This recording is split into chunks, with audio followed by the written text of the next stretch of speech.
ஓம் ஸ்ரீ மாத்ரே நமக. நம்ம குரு பயிற்சி சீரீஸில் நெக்ஸ்ட்டு பார்க்க போகிறது மிதுன ராசி பற்றி. இந்த மிதுன ராசி வந்து ரொம்ப புண்ணியம் பண்ணவங்க நான் சொல்லுவேன். என்ன ரீசன் அப்படின்னா, பொதுவாக மிதுன ராசி குருவுக்கு பகை வீடாக இருந்தாலும் மிதுனத்துக்கு 2ஆம் வீடான கடகத்தில் குரு சென்று உச்சம் பெற போகிறார். பொதுவாகவே ஒருவருடைய ஜாதகத்தில் இந்த 2ஆம் வீடு என்று சொல்வது தனம், குடும்பம் அண்ட் வாக்ஸ்தானம். இந்த முக்கியமாக நீங்கள் நோட் பண்ண வேண்டியது வாக்ஸ்தானம். வாக்கினால் பணம் ஈட்டக்கூடிய ஒரு காலகட்டம்.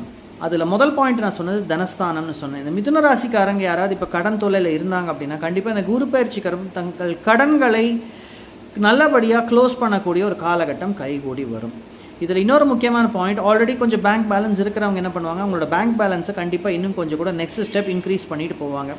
அதுக்காக வந்து 10 லட்ச ரூபா இருக்கிறவங்களுக்கு 10 கோடி கிடைக்குமா அப்படின்னு கேட்கக்கூடாது நம்ம ரொம்ப. பட் ஒரு 10 lakhs 20 lakhs வச்சுட்டு இருக்கிறவங்க கண்டிப்பாக ஒரு 30 to 40 lakhs வரைக்கும் அவங்களோட பேங்க் பேலன்ஸை கண்டிப்பாக இன்க்ரீஸ் பண்ணக்கூடிய ஒரு காலகட்டம் மிதுன ராசிக்காரங்களுக்கு கண்டிப்பாக இருக்குது.